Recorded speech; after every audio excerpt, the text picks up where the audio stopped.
ഓം ശാന്തി 26/1/2024. ഇന്നത്തെ മുരളിയുടെ main points. മധുരമായ കുട്ടികളെ, നിങ്ങൾക്കിപ്പോൾ ശാന്തിധാമത്തിലേക്കും സുഖധാമത്തിലേക്കും പോകുന്നതിനുള്ള ആശ്രയം ലഭിച്ചിരിക്കുകയാണ്. നിങ്ങൾ ബാബയെ ഓർമ്മിച്ച് പവിത്രമായി കർമാതീതമായി തൻ്റെ ശാന്തിധാമത്തിലേക്ക് പോകും. ലോകത്തിലെ ആത്മാക്കൾ ശാന്തിക്കും സുഖത്തിനുമായി അലഞ്ഞു തിരികെയാണ്. എന്നാൽ നമ്മൾ ഭാഗ്യശാലി കുട്ടികൾക്ക് ശാന്തിധാമത്തിലേക്കും സുഖധാമത്തിലേക്കും പോകുന്നതിനുള്ള വഴിയും ആശ്രയവും ലഭിച്ചിരിക്കുകയാണ്. ശാന്തിയും സുഖവും എങ്ങനെയാണ് പ്രാപ്തമാകുന്നത് എന്നതിനുള്ള വഴികാട്ടിയെ തന്നെ ലഭിച്ചിരിക്കുന്നു. ബാബ പറയുന്നു, ബാബയെ സ്നേഹത്തോടെ ഓർമ്മിച്ച് നാം പവിത്രമായി തീരുന്നു. കാരണം ബാബയുടെ ഓർമ്മയിലൂടെ ആത്മാവ് ശുദ്ധമാകുന്നു, കർമ്മക്കണക്കുകൾ ഭസ്മമാകുന്നു. ഇപ്രകാരം പവിത്രമാകുമ്പോഴാണ് നാം കർമാതീത അവസ്ഥയിൽ എത്തുന്നത്. കർമാതീത അവസ്ഥ എന്നാൽ കർമ്മത്തിൻ്റെ ഒരു പ്രഭാവത്തിലും അധീനമാകാതിരിക്കുക. ഈ സ്ഥിതിയിൽ എത്തുമ്പോൾ പിന്നെ നമ്മൾക്ക് ശാന്തിധാമത്തിലേക്ക്, അതായത് നമ്മളുടെ വീട്ടിലേക്ക് പോകാൻ സാധിക്കും. ചോദ്യം: ബാബയുടെ വാത്സല്യം ഏത് കുട്ടികൾക്കാണ് ലഭിക്കുന്നത്? ബാബയെ എങ്ങനെ പ്രത്യക്ഷമാക്കാം? ഉത്തരം: ഏത് കുട്ടികളാണോ സത്യസന്ധർ, സർവീസബിൾ, വളരെ മാധുര്യമുള്ളവർ, ആർക്കും ഒരിക്കലും ദുഃഖം നൽകാത്തവർ, ഇങ്ങനെയുള്ള കുട്ടികൾക്ക് ബാബയുടെ വാത്സല്യം ലഭിക്കുന്നു. എപ്പോഴാണോ നിങ്ങൾ കുട്ടികൾക്ക് പരസ്പരം വളരെ സ്നേഹമുണ്ടായിരിക്കുന്നത്, ഒരു തെറ്റും സംഭവിക്കാത്തത്, വായിൽ നിന്ന് ദുഃഖം നൽകുന്ന സംസാരം വരാത്തത്, സദാ സാഹോദര്യത്തിൻ്റെ ആത്മീയ സ്നേഹമുണ്ടായിരിക്കുന്നത്, അപ്പോൾ ബാബയെ പ്രത്യക്ഷമാക്കാൻ സാധിക്കും. ബാബയ്ക്ക് ലോകത്തിലുള്ള എല്ലാ ആത്മാക്കളോടും സ്നേഹമുണ്ട്. എന്നാലും ഏതാത്മാക്കളുമായാണോ വളരെ കാലം വേർപിരിഞ്ഞിരുന്നത്, ആ ദേവാത്മാക്കളോട് അല്പം കൂടുതൽ സ്നേഹമുണ്ട്. കാരണം അവർ തുടക്കം മുതലേ ഈ സൃഷ്ടിചക്രത്തിൽ വന്നവരാണ്. ആ ആത്മാക്കൾ സ്വന്തം ഭാഗ്യത്തെ സ്വമേധയാ ഉണ്ടാക്കിയതാണ്, ഈശ്വരൻ്റെ സഹായത്തോടെ. അതുകൊണ്ട് എല്ലാ ആത്മാക്കളോടും സ്നേഹമുണ്ട്. ദേവാത്മാക്കളോട് അല്പം കൂടുതൽ സ്നേഹമുണ്ട്. ഈ ദേവാത്മാക്കൾ എന്നാൽ നമ്മൾ ബ്രാഹ്മണാത്മാക്കളാണ്. നമ്മളുടെ ഇടയിലും പ്രത്യേകിച്ച് വാത്സല്യം ഏതു കുട്ടികൾക്കാണ് ലഭിക്കുക?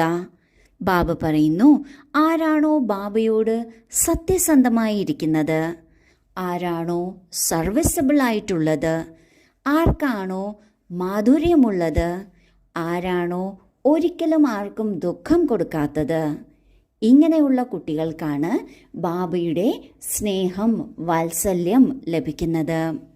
ബാബയോട് സത്യസന്ധർ എന്നാൽ ഒരിക്കലും ബാബയിൽ നിന്നും ഒന്നും മറച്ചു വയ്ക്കാത്തവർ. അവർ ഒരിക്കലും ലക്ഷ്മണ രേഖ മറികടക്കില്ല. മാത്രമല്ല സേവാധാരിയായിരിക്കണം. മനസ്സ വാച കർമ്മണ, ശരീരം മനസ്സ് ധനം കൊണ്ട് സേവനം ചെയ്യുന്നവരായിരിക്കണം. വളരെ മാധുര്യമുള്ളവരായിരിക്കണം.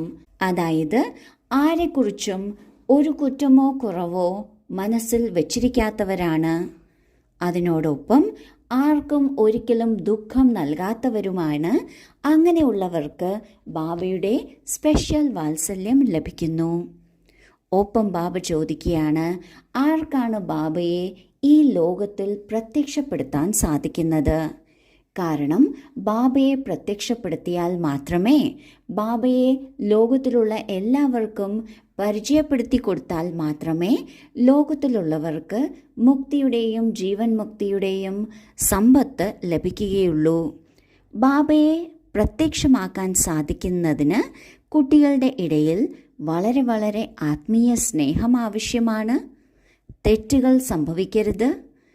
ദുഃഖം നൽകുന്ന സംസാരം ഒരിക്കലും വരരുത്. സദാ സാഹോദര്യത്തിൻ്റെ ആത്മീയ സ്നേഹം ഉണ്ടായിരിക്കണം. എപ്പോഴാണോ ഈ സ്ഥിതിയിൽ നമ്മൾ എത്തുന്നത്, അപ്പോഴാണ് ബാബയെ പ്രത്യക്ഷപ്പെടുത്താൻ സാധിക്കുന്നത്. ഗീതം: എനിക്ക് ആശ്രയം നൽകുന്നവനെ. ധാരണയ്ക്കുള്ള മുഖ്യസാരം: 1. ദേഹാഭിമാനത്തിൽ വന്ന് പരസ്പരം ശല്യപ്പെടുത്തരുത്. എല്ലാ കാര്യത്തിലും യോജിച്ചു പോകണം. ഒരിക്കലും പരദൂഷണം പറയരുത്. അസൂയയോ മത്സര്യമോ വരരുത്. ആർക്കും ദുഃഖം കൊടുക്കരുത്. പരസ്പരം വളരെ മധുരവും അതുപോലെ പാൽക്കടലുമായി ഇരിക്കണം. 2. അതിരാവിലെ എണീറ്റ് സ്നേഹത്തോടെ ബാബയെ ഓർമ്മിക്കണം. സ്വയം തന്നോട് സംസാരിക്കണം. വിചാരസാഗര മന്ഥനം ചെയ്തുകൊണ്ട് ബാബയ്ക്ക് നന്ദി പറയണം. ആദ്യത്തെ പോയിന്റിൽ ബാബ പറയുന്നു, ഒരിക്കലും ദേഹാഭിമാനത്തിൽ വരരുത്. ദേഹാഭിമാനത്തിൽ വരുന്നതിലൂടെ നമ്മളുടെ പെരുമാറ്റത്തിൽ വളരെയധികം മാറ്റങ്ങൾ വരുന്നു. ആ മാറ്റങ്ങളാണ് പരസ്പരം ശല്യപ്പെടുത്താൻ തുടങ്ങുന്നു, യോജിച്ചു പോകാതെയാകുന്നു, പരദൂഷണം വരുന്നു, അസൂയ വരുന്നു, മാത്സര്യം വരുന്നു, ദുഃഖം കൊടുക്കാനും തുടങ്ങുന്നു. ഇതെല്ലാം ദേഹാഭിമാനത്തിൽ വരുന്നതുകൊണ്ടാണ്. അതിനാൽ ദേഹാഭിമാനത്തിൽ വരരുത്. ഈ കാര്യങ്ങളൊന്നും നമ്മളിൽ നിന്ന് സംഭവിക്കരുത്. പരസ്പരം വളരെ മാധുര്യം നിറഞ്ഞ വ്യവഹാരമായിരിക്കണം. പാൽക്കടൽ പോലെ ആയിരിക്കണം. രണ്ടാമത്തെ പോയിന്റിൽ ബാബ പറയുന്നു, അതിരാവിലെ എണീറ്റ് വളരെ സ്നേഹത്തോടെ ബാബയെ ഓർമ്മിക്കണം. സ്വയം തന്നോട് തന്നെ സംസാരിക്കണം. അതായത് മനസ്സുകൊണ്ട് ബുദ്ധിയോട് സംസാരിക്കണം. ഇങ്ങനെ സംസാരിക്കുന്നതിലൂടെയാണ് ബുദ്ധി കാര്യങ്ങൾ ഒന്നുകൂടി നന്നായി മനസ്സിലാക്കുന്നത്. അതിനോടൊപ്പം വിചാരസാഗര മന്ഥനം ചെയ്തുകൊണ്ട് ബാബയ്ക്ക് ഹൃദയപൂർവ്വം നന്ദി പറയണം. വരദാനം: തൻ്റെ പവർഫുൾ സ്ഥിതിയിൽ സ്ഥിതി ചെയ്ത് മനസ്സിലൂടെ സേവനം ചെയ്യുന്ന നമ്പർ 1 സേവാധാരിയായി ഭവിക്കട്ടെ. ആർക്കെങ്കിലും വാക്കുകൾ കൊണ്ടുള്ള സേവനത്തിനുള്ള ചാൻസ് ലഭിക്കുന്നില്ല എങ്കിൽ മനസ്സാ സേവനത്തിനുള്ള ചാൻസ് എപ്പോഴും ഉണ്ട്. വളരെ ശക്തിശാലിയും ഏറ്റവും വലുതിലും വെച്ച് വലിയ സേവനം മനസ്സാ സേവനമാണ്. വാണി കൊണ്ടുള്ള സേവനം സഹജമാണ്. എന്നാൽ മനസ്സാ സേവനത്തിനായി ആദ്യം സ്വയം തന്നെ പവർഫുൾ ആക്കേണ്ടിയിരിക്കുന്നു. വാണിയുടെ സേവനത്തിൽ സ്ഥിതി മുകളിലും താഴെയുമാണെങ്കിലും ചെയ്യാൻ സാധിക്കും. എന്നാൽ മനസ്സാ സേവനം ഇങ്ങനെ ചെയ്യാൻ സാധിക്കില്ല. ആര് തൻ്റെ ശ്രേഷ്ഠ സ്ഥിതിയിലൂടെ സേവനം ചെയ്യുന്നുവോ അവർ നമ്പർ 1 സേവാധാരി ഫുൾ മാർക്സ് എടുക്കുന്നു. കർമ്മം കൊണ്ടുള്ള സേവനമുണ്ട്, വാക്കുകൾ കൊണ്ടുള്ള സേവനമുണ്ട്, മനസ്സുകൊണ്ടുള്ള സേവനവുമുണ്ട്. ഇതിൽ കർമ്മം കൊണ്ടുള്ള സേവനവും വാക്കുകൾ കൊണ്ടുള്ള സേവനവും നമ്മൾക്ക് സുഖമായി ചെയ്യാൻ സാധിക്കും. നമ്മുടെ മനസ്സിൻ്റെ സ്ഥിതിയിൽ ഏറ്റക്കുറച്ചിലുകൾ ഉണ്ടെങ്കിലും ഈ 2 സേവനവും ചെയ്യാൻ സാധിക്കും. എന്നാൽ മനസ്സാ സേവനമെന്നത് വളരെയേറെ ശക്തിശാലിയും അതുപോലെ തന്നെ ഏറ്റവും വലുതിലും വെച്ച് വലിയ സേവനമാണ്. ഈ മനസ്സാ സേവനം ചെയ്യുന്നതിന് നമ്മൾ ശ്രേഷ്ഠ സ്ഥിതിയിൽ തന്നെ ഇരിക്കണം. എന്നാലാണ് ചെയ്യാൻ സാധിക്കുന്നത്. ഏതെങ്കിലും കാരണവശാൽ വാചാ സേവനത്തിന് അവസരം ലഭിക്കുന്നില്ല എങ്കിൽ ഒരിക്കലും വിഷമിക്കേണ്ട. നമ്മൾക്ക് മനസ്സാ സേവനം ചെയ്യാൻ സാധിക്കും. അതിനായി നമ്മുടെ മനസ്സിനെ ശ്രേഷ്ഠ സ്ഥിതിയിൽ സ്ഥിതി ചെയ്യണം. ഈ സ്ഥിതിയിലൂടെ സേവനം ചെയ്യുന്നതിലൂടെ നമ്മൾക്ക് നമ്പർ 1 സേവാധാരി ആകാനും സാധിക്കുന്നു.